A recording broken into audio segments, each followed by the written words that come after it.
Hello everybody, it's Roddy here at the Good Spirits Company with my colleague Pieter. Hello.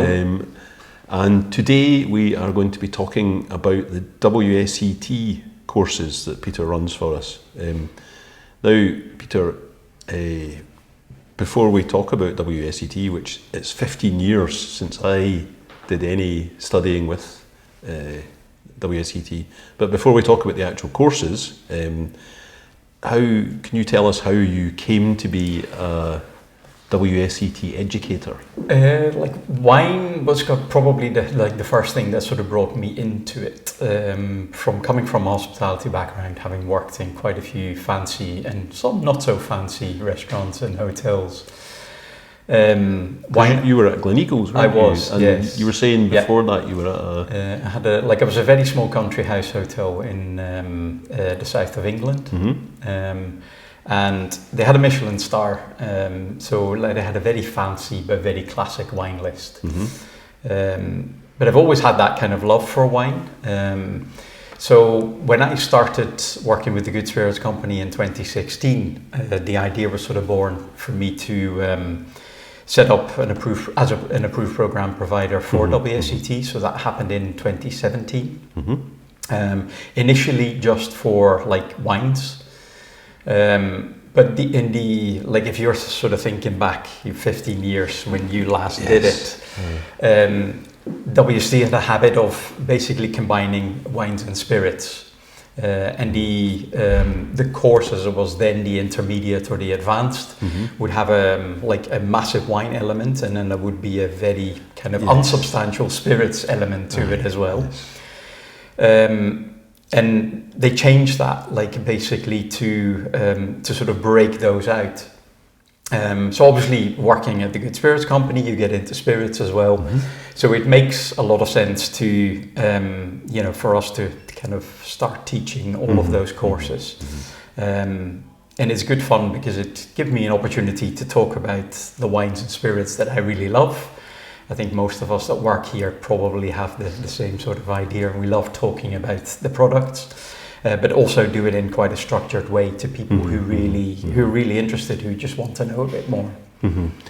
Okay, so before we talk about the actual specific courses that you run, I just wanted to touch on the SAT, as it's called, which is the structured approach to tasting. That's right, isn't it? That one there. Yes. Aye. Systematic approach to tasting. Systematic. Thank you. Because when that was introduced to me back in 2004 for level 2, I was just amazed at how powerful a tool it is. And I think, do you maybe want to sort of describe how it works a little bit? So basically, the systematic approach to tasting is a way of talking about wines and spirits in a very systematic way, and basically taking a number of elements, structural elements as well as flavor elements that you can discuss, but you can also assess. So each sort of range, i.e. wine or spirits, will have its own systematic approach. When you're running through the courses in level 1, you get a very, very abbreviated version of that, and then in level 2 you build on that. Level 3 you build on to the final sort of SAT, which gives you a lot more to talk about. And it's like you say, it's an incredibly useful tool to benchmark. To make sure that if you're talking to other people who are in the trade, but also to customers, that you can describe things fully. I think it has its limitations in the sense that I think if I use the SAT and talk to customers in exactly that way about this wine has medium acidity and blah blah blah, all of those things, it doesn't work so well. You need to kind of embellish it a little bit more.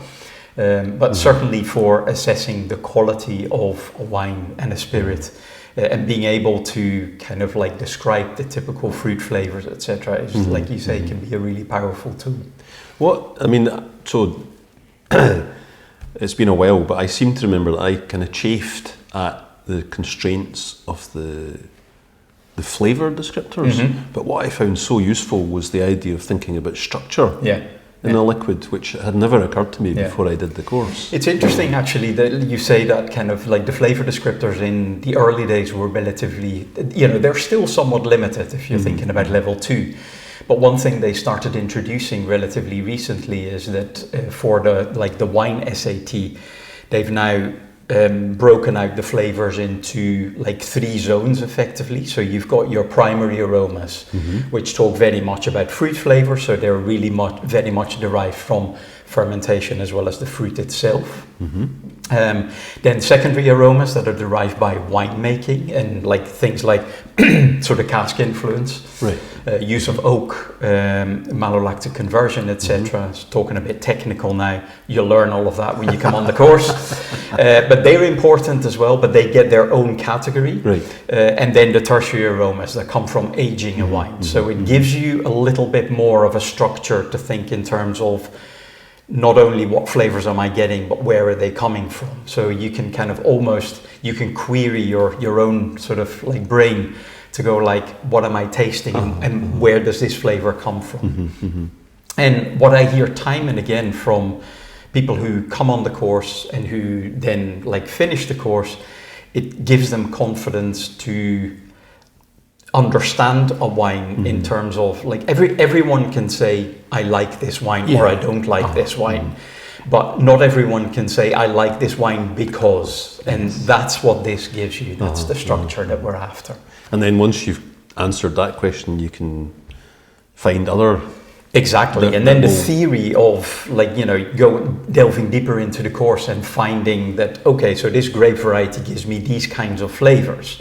I can now also look for wines that are made from this grape variety and perhaps find wines that I didn't realize were made from this grape variety. So that's kind of so it opens up that little bit of ground for people to start investigating further.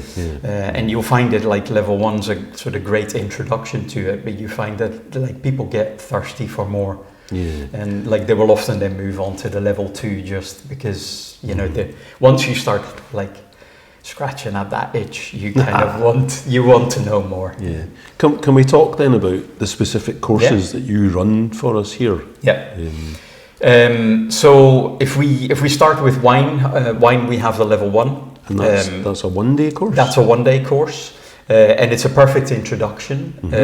I say it's for people who come to wine with absolutely no knowledge, but I've also found from feedback from students that those that have some knowledge of wine also find it very useful because it gives them that sort of grounding that when they do go into level 2, they can they can really sort of delve into level 2.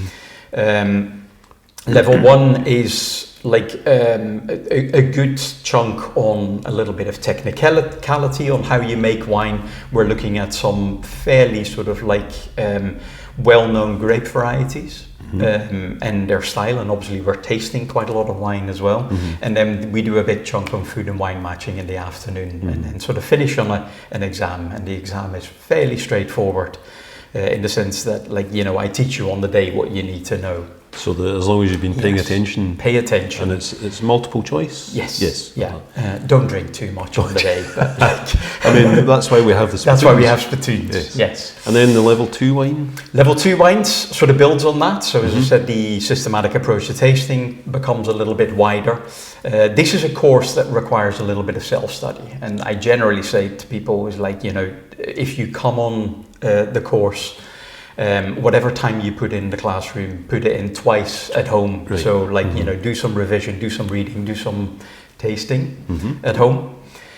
And that's how is that? So I run it as sometimes I run it as a 3-day course. So I basically run it over a 4 or 5 week period, but 3 Sundays within that. So you get some time for study as well. And I'll sometimes run it as an evening course as well. So and that would be 6. So that'll be kind of 6 evenings, but again with some space in between, so you get a few breaks as well. And there's a lot of tasting involved. I think tasting is great to use in part to kind of explain the theory. It's all fair and well talking about like what does a cool climate do to a wine, but for people to actually understand why that wine tastes like that because it comes from a cool climate. I always found, you know, you're talking about self-study, and I always found when I was learning that if whatever I was reading, it made much more sense if I had a glass of something that was relevant to the chapter. I had the same thing. It's like open a bottle of wine, you know, for that chapter and have maps in front of you. I kind of learned by looking at maps. And it made a lot of sense if you start to put these things into practical perspective.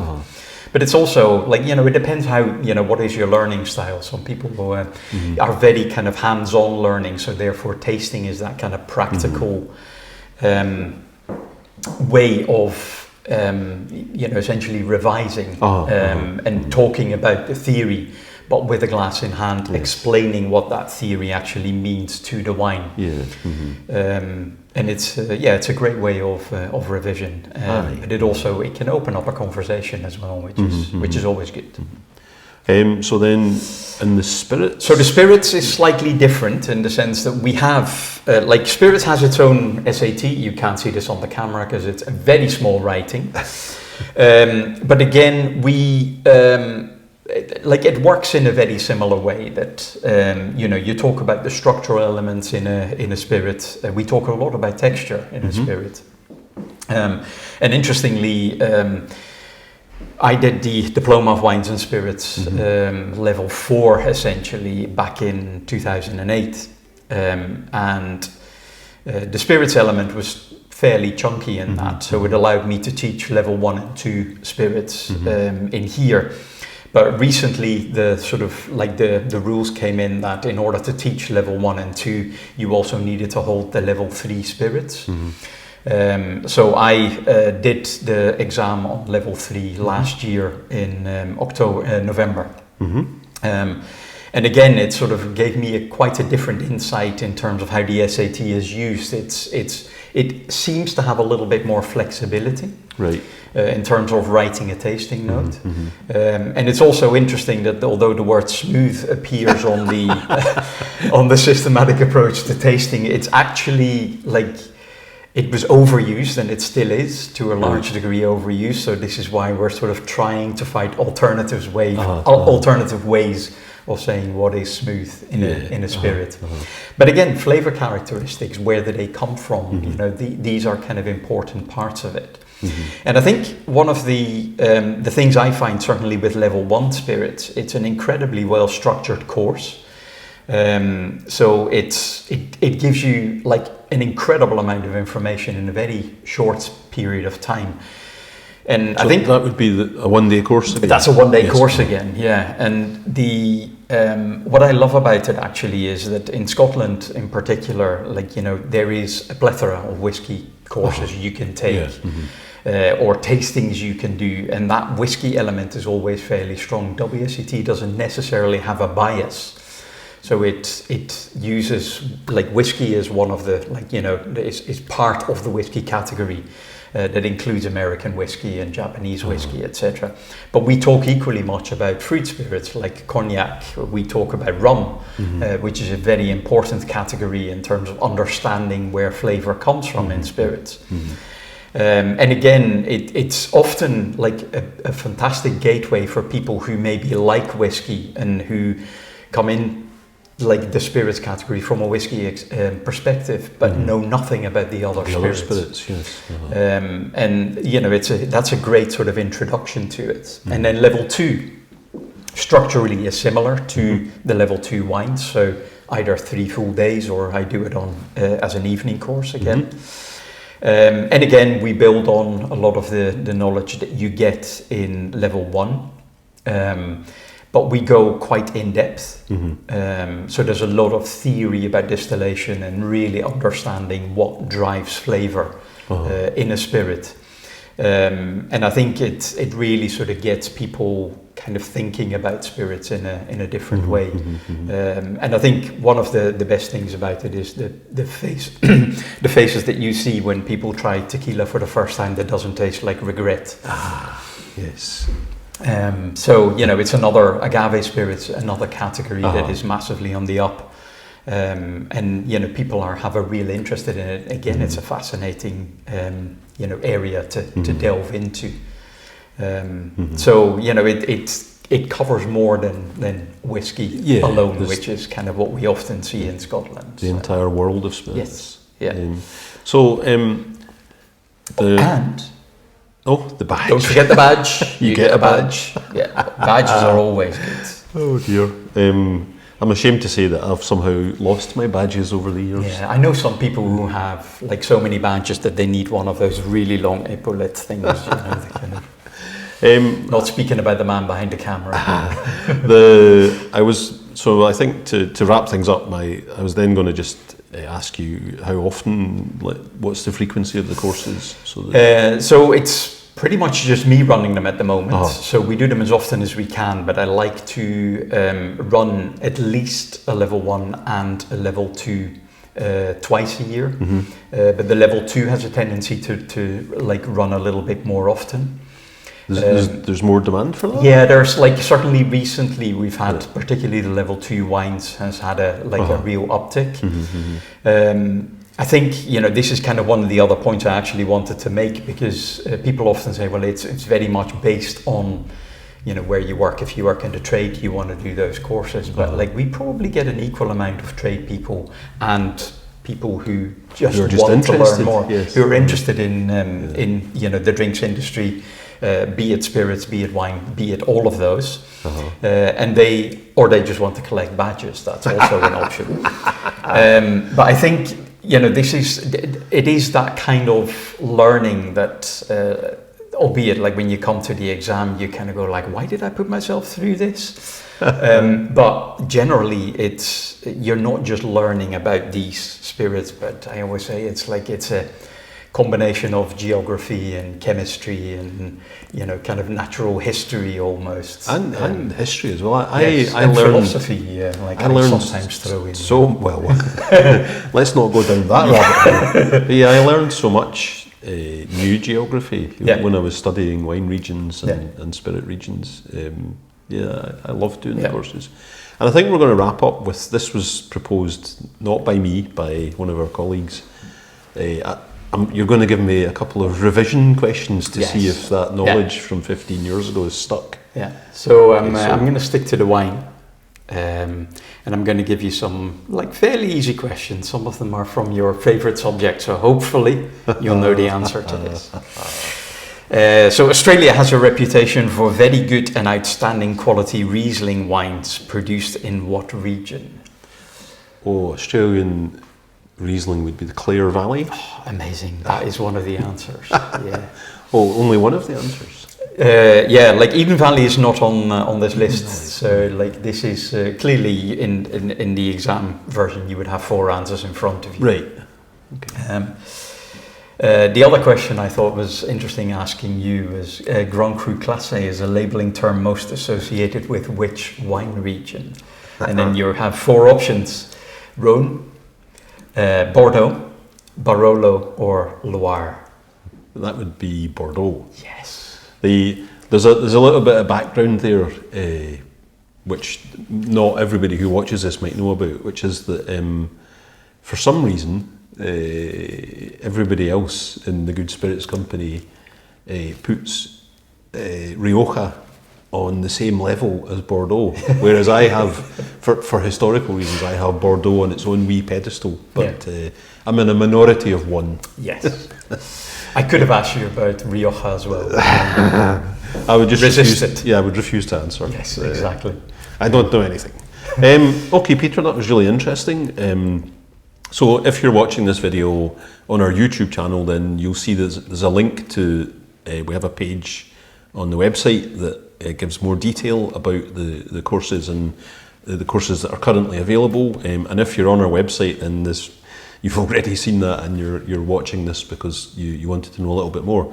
I hope it's been useful, and Peter, thank you very much for talking about that. Pleasure. Thank you. And hopefully we'll see some of you soon on one of Peter's courses. Yeah, look forward to it. Bye for now, folks. Thank you.